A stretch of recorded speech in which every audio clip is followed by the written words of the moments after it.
mais um estudo da obra de Manuel Filomeno de Miranda, o capítulo 11, que tem como título Temor da Morte.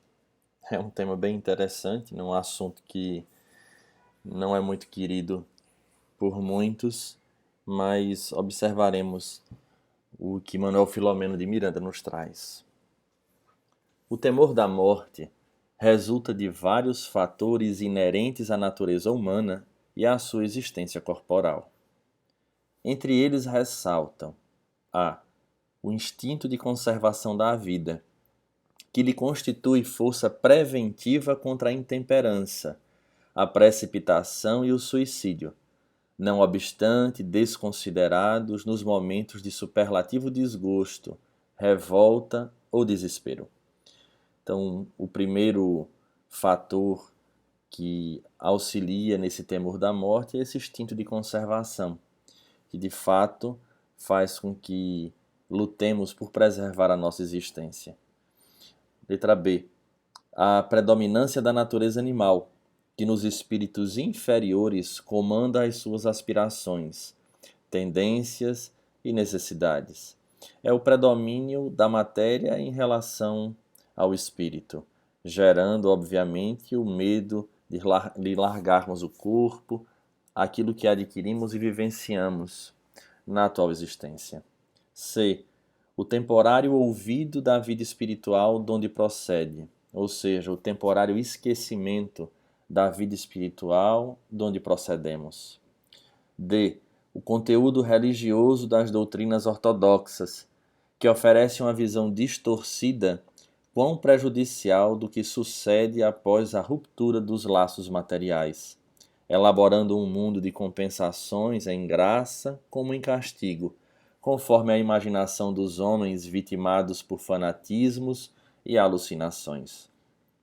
Lembrando que inúmeras existências tivemos e fica gravado em nosso inconsciente as lições que adquirimos, se não noutras, até nesta vida, relacionado a esse fenômeno da morte, que começa inclusive como um castigo de Deus, ao homem. Então fica registrado esse receio, além das possibilidades que vêm a acontecer com o espírito após esse processo biológico. É o receio de aniquilamento da vida, por falta de informações corretas a respeito do futuro da alma e daquilo que lhe está destinado. Então, esse receio de não encontrar nada do lado de lá ou simplesmente ser aniquilado faz com que auxilie, seja mais um elemento favorável à manutenção desse temor da morte. Programado o corpo para servir de instrumento para o progresso do espírito, através de cujo cometimento desenvolve todas as aptidões e valores que nele jazem latentes, o instinto de conservação é-lhe um elemento de alto valor, para que seja preservada a vida e impulsionada para a frente até as últimas resistências. Em face dessa condição, o espírito se imanta ao corpo e receia perdê-lo, em razão do atavismo ancestral que lhe bloqueia o discernimento a respeito daquilo cujos dados de avaliação não logram impressionar-lhes os sentidos. Vejamos o que Manuel Filomeno nos traz. Nos falando do valor desse instinto de conservação, que de fato faz com que a gente lute até as últimas resistências. No entanto, isso faz também com que esse espírito se mante ao corpo e receie de perdê-lo, em razão dessa herança que nós trazemos ancestral, que nos bloqueia o discernimento a respeito daquilo cujos dados de avaliação não logram impressionar-lhe os sentidos. Ou seja, como nós não temos contato com esse arquivo que está guardado muito na intimidade de outras experiências como essa, de que é só uma etapa que estamos passando, que vamos nos libertar desse corpo, como a gente não entra em contato, como isso não impressiona os nossos sentidos, surge daí esse receio frente a esse instinto de conservação que é tão importante para cada um de nós. O predomínio da natureza animal desenvolve-lhe o egoísmo e exacerba-lhe a paixão violenta, acentuando a sensualidade que se expande, engendrando programas de novos gozos, que terminam por exaurir-lhe as energias mantenedoras dos equipamentos de sustentação orgânica.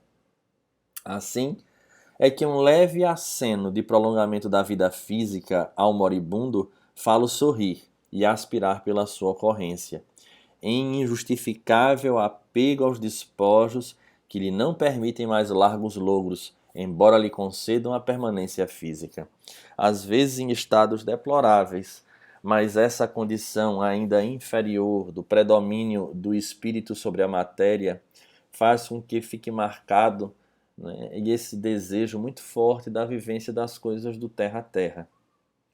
Então, quando, mesmo diante de uma doença, às vezes já em estado tão severo, essa condição de poder se estender um pouco mais na terra, mesmo diante de tantos sofrimentos, faz com que o indivíduo venha a ter esse apego, a aspirar à sua permanência, né? Mas isso faz também, do outro lado, que haja, não poucas vezes, a dificuldade do desligamento do espírito deste corpo, que apresenta-se já altamente danificado. A reencarnação promove o transitório esquecimento do passado, que é providencial para poupar ao espírito a amargura que os seus erros impõem e os seus delitos afligem. Então ele aqui já nos lembra da questão de que quando mergulhamos na carne, esse passado fica esquecido.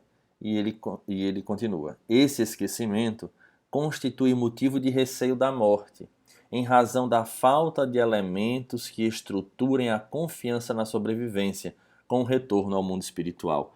Como não lembramos que viemos da erraticidade, que somos espíritos verdadeiramente, apesar de estudarmos isso, mas em termos conscientes, há ainda aqueles que duvidam, né? E esse esquecimento, ele de fato prevalece durante a nossa existência. Isso auxilia na manutenção desse temor da morte que atinge a muitos.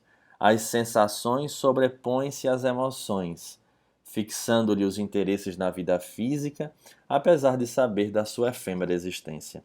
Chega a ser até um paradoxo, né? As sensações, obviamente, que o corpo nos possibilita, sobrepõem-se às emoções que estão guardadas no espírito.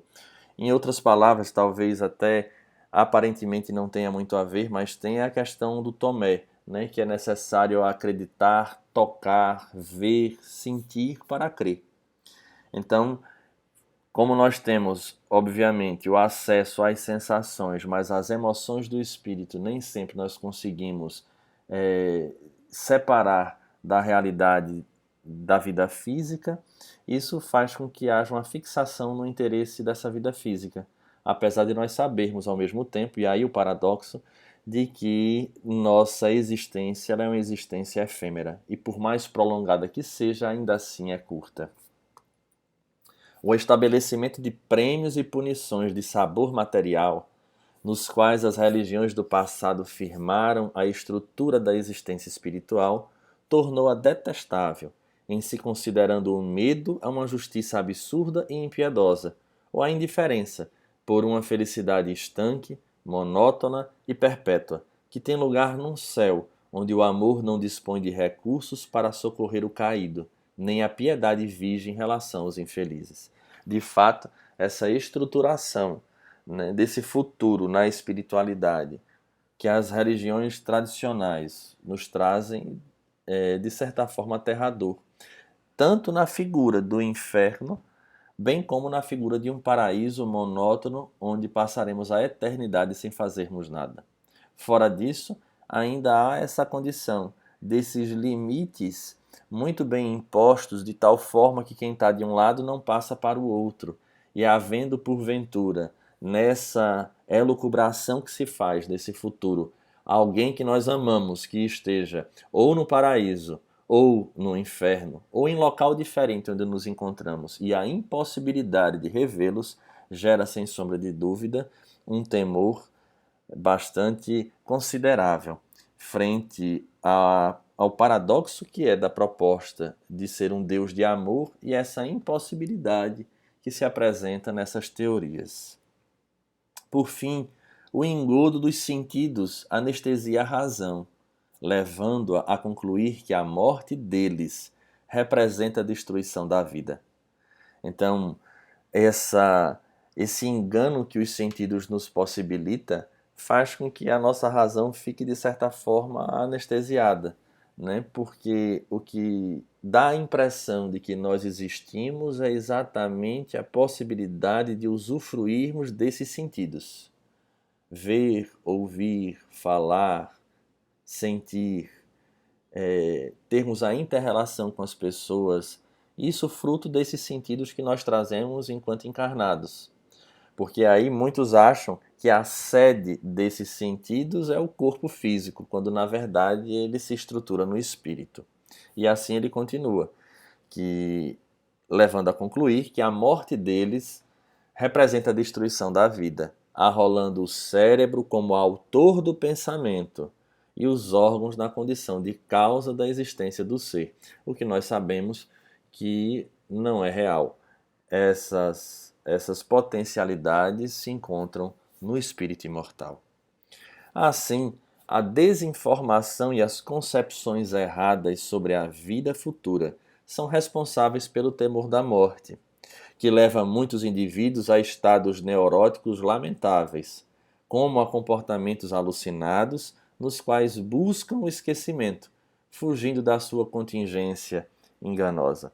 Então, de fato, é muito comum, frente a alguns assuntos, em especial como esse, onde vai tocar em feridas que são tão marcantes nas pessoas, essa desinformação e essas concepções equivocadas faz com que muitos indivíduos fujam, ora com comportamentos de neuroses, em outros momentos que não se toca nem no assunto, levando a vida como se este retorno não fosse acontecer.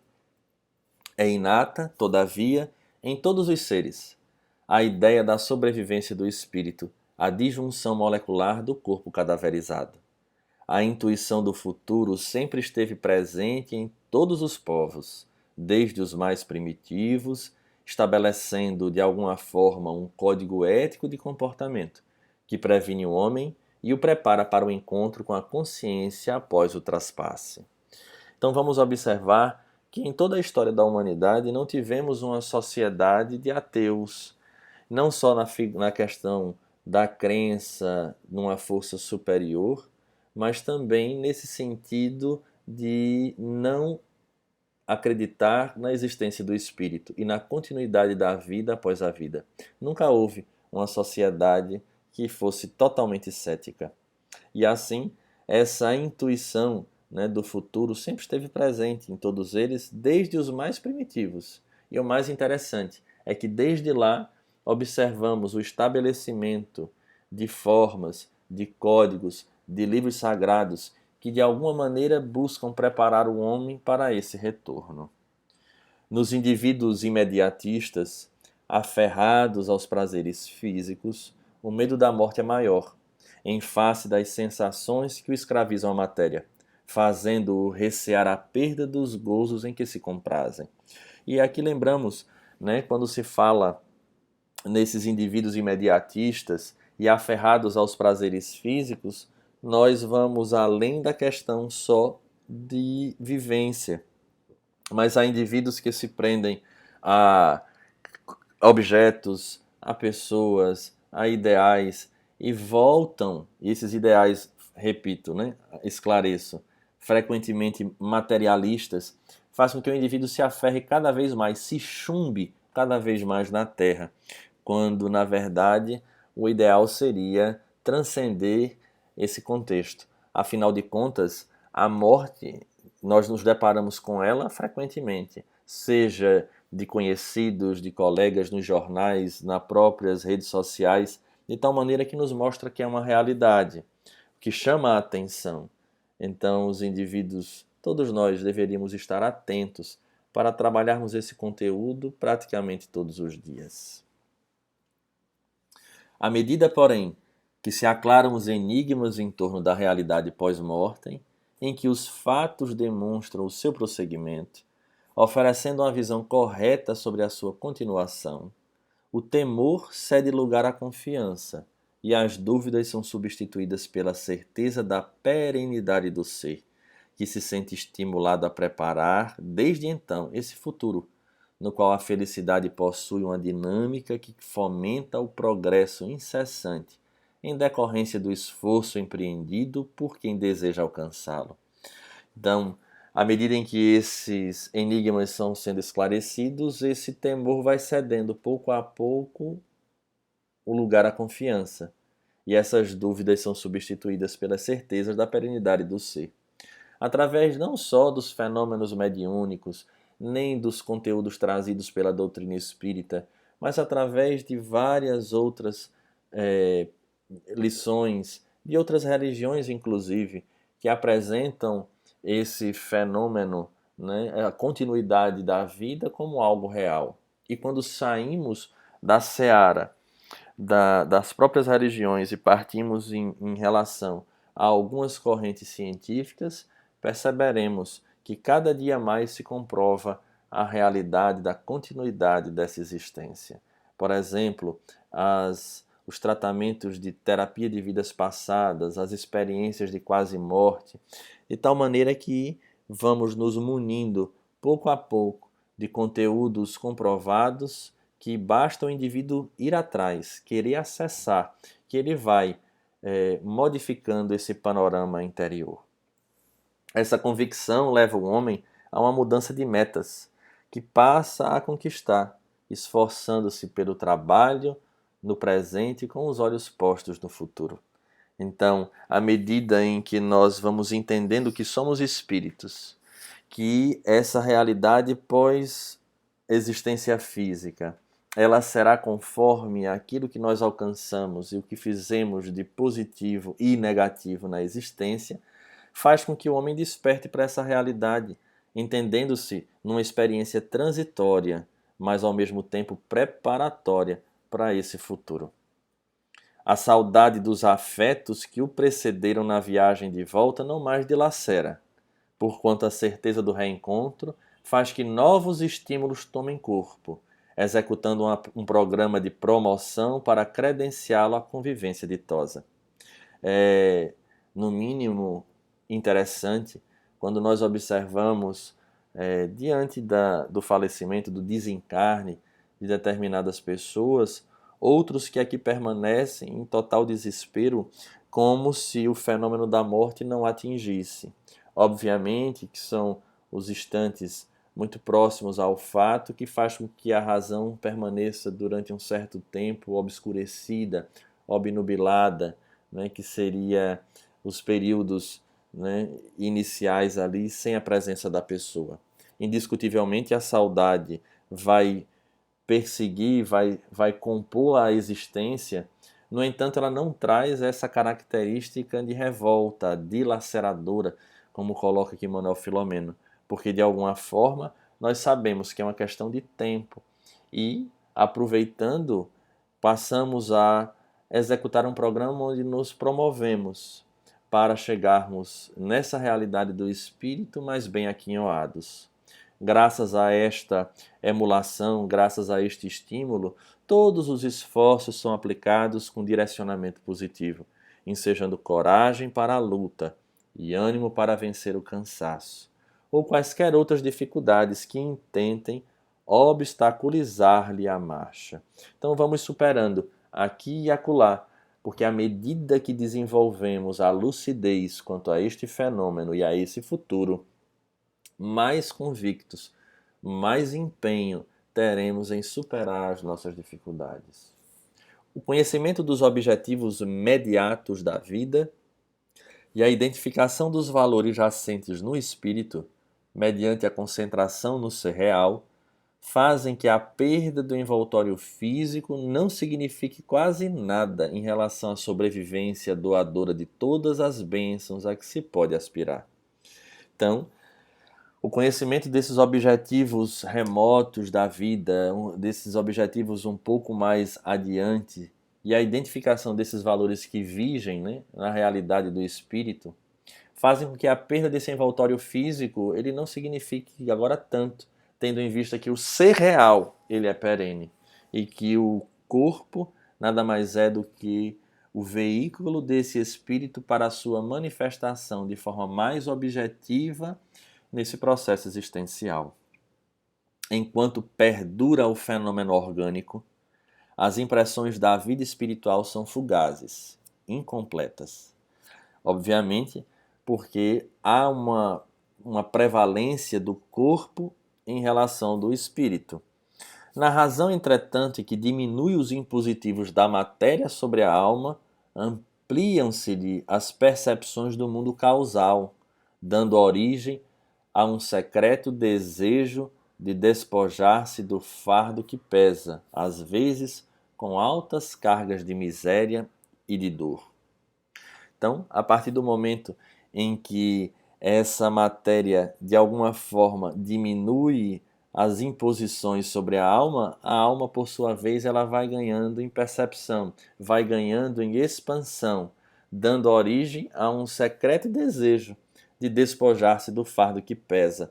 Ou seja, à medida em que esse espírito começa a tomar posse, né, de si próprio e lançar os olhos a esse horizonte futuro, já enxerga esse corpo realmente como presídio, como um peso, em especial nos momentos já em que encaminha-se para o fim da existência, onde não poucas vezes apresenta-se as cargas de miséria, de determinadas dores frente a algumas doenças.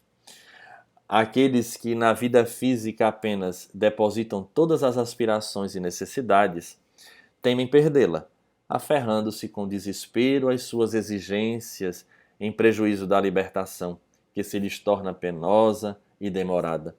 Então, aqueles que acreditam que tudo se encontra nessa vida física vai depositar todas as aspirações e necessidades aí. E como o fenômeno da morte é um processo biológico inevitável, mas torna-se muito difícil o desencarne. Pode haver o processo da morte física, do corpo físico, mas o espírito muitas vezes vai ficar ali, atrelado ao corpo físico.